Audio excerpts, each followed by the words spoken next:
Halo, salam jumpa kembali dalam catatan si perantau. Salam belajar.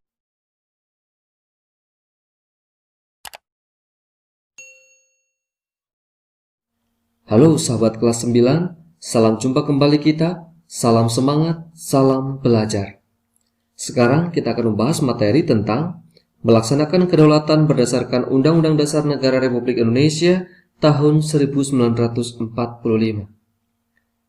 Jika pada pertemuan sebelumnya kita membahas mengenai hakikat dan makna kedaulatan, bentuk dan prinsip-prinsip kedaulatan, maka sekarang kita masuk sikap positif terhadap kedaulatan.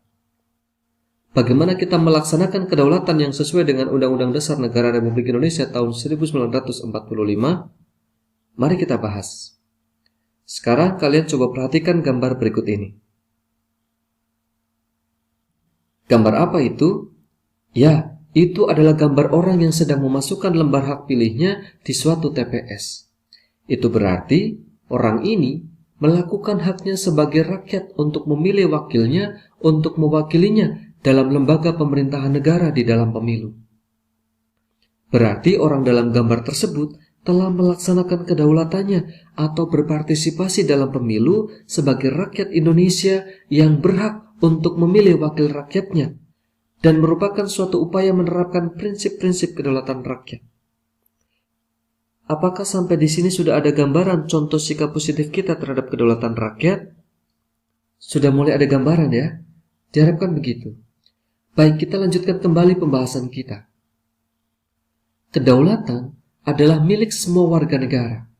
Artinya, untuk menjadikan kedaulatan rakyat berdasarkan Undang-Undang Dasar Negara Republik Indonesia tahun 1945, diperlukan sikap positif dan partisipasi dari seluruh rakyat Indonesia. Hal tersebut sangat penting karena dapat membina dan menegakkan negara yang berdaulat dan demokratis berdasarkan Pancasila dan Undang-Undang Dasar Negara Republik Indonesia tahun 1945. Demokrasi yang dianut Indonesia adalah demokrasi Pancasila, demokrasi yang sesuai dengan nilai-nilai Pancasila. Demokrasi Pancasila terdapat dua asas, yaitu asas kerakyatan dan musyawarah untuk mufakat. Pelaksanaan demokrasi di Indonesia sendiri dapat kita bagi dalam beberapa fase pelaksanaan demokrasi, yaitu demokrasi parlementer tahun 1945 sampai 1949, kemudian demokrasi terpimpin pada tahun 1949 sampai 1966, kemudian demokrasi Pancasila masa Orde Baru tahun 1966 sampai 1998, kemudian demokrasi Pancasila pada masa reformasi tahun 1998 sampai sekarang. Sistem pemerintahan Indonesia pun mengalami berbagai perubahan sesuai perubahan politik kenegaraan, yaitu sistem parlementer, sistem semi-parlementer, dan sistem presidensial. Baik, itu sebagai materi tambahan saja.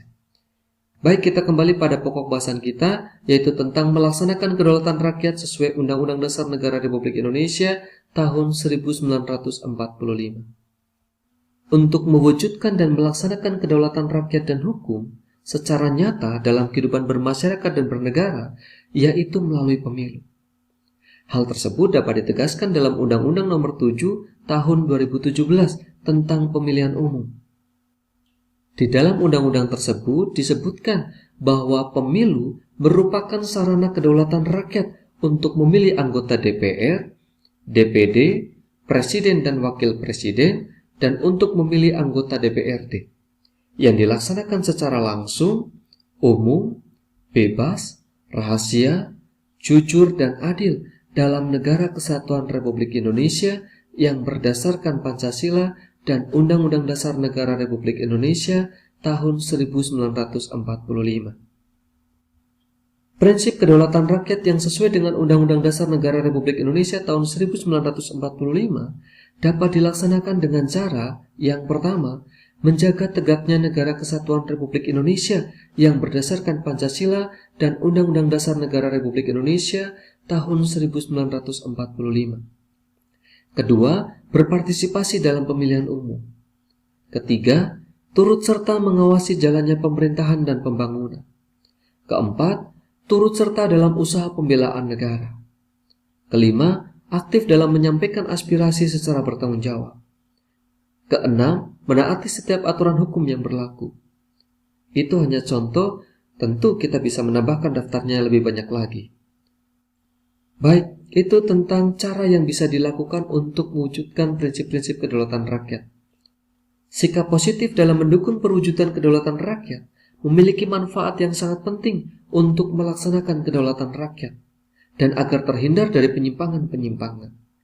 Jadi sebagai warga negara yang baik, kita harus melaksanakan kedaulatan rakyat di berbagai lingkungan kehidupan, misalnya seperti di lingkungan keluarga, sekolah, masyarakat, dan yang lebih luas lagi yaitu bangsa dan negara. Baik itu materi tentang melaksanakan kedaulatan rakyat sesuai dengan Undang-Undang Dasar Negara Republik Indonesia tahun 1945. Baik, sementara itu saja yang bisa disampaikan pada kesempatan kali ini. Tetap semangat, salam belajar. Contoh soal dan pembahasan. Pelaksanaan prinsip kedaulatan rakyat tercermin dalam pemerintahan yang menggunakan pendekatan dari titik-titik, oleh titik-titik, dan untuk titik-titik. A. Dari rakyat, oleh rakyat, dan untuk negara. B. Dari negara, oleh rakyat, dan untuk rakyat. C. Dari rakyat, oleh negara, untuk rakyat. D. Dari rakyat, oleh rakyat, dan untuk rakyat. Jawabannya adalah, kita tahu bahwa prinsip kedaulatan rakyat adalah rakyat yang berdaulat, yaitu dilaksanakan dari rakyat, oleh rakyat, dan untuk rakyat. Jawabannya adalah yang D.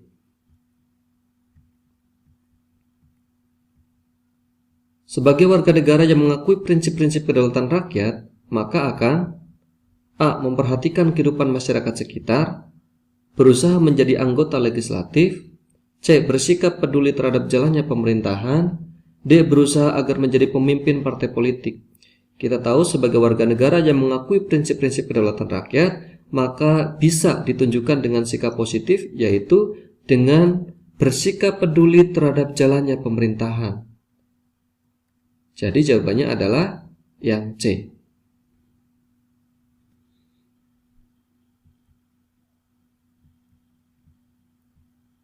Nomor 3, contoh kehidupan demokrasi yang dapat dilaksanakan di sekolah adalah A. Penentuan seragam sekolah oleh para peserta didik.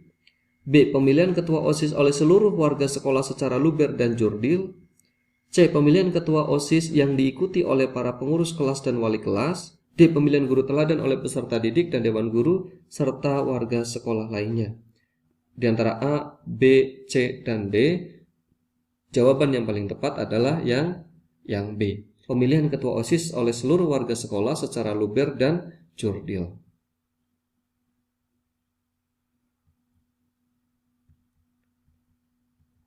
Nomor 4, seorang kepala desa memutuskan rencana pembangunan desanya.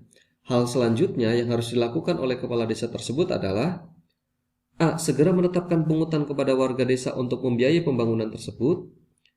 B. Secepatnya mencairkan alokasi dana dengan cara memberi komisi pada petugas. C. Langsung meminta nasihat kepada bupati atau wali kota untuk pelaksanaan hal tersebut. Dan D. Mengadakan musyawarah dengan warga desa secara bersama mengenai pembangunan. Jadi ketika kita merencanakan sesuatu, rencana itu sebaiknya dimusyawarahkan dengan yang lainnya. Tidak boleh asal langsung jalan begitu saja tanpa ada komunikasi, tanpa ada koordinasi.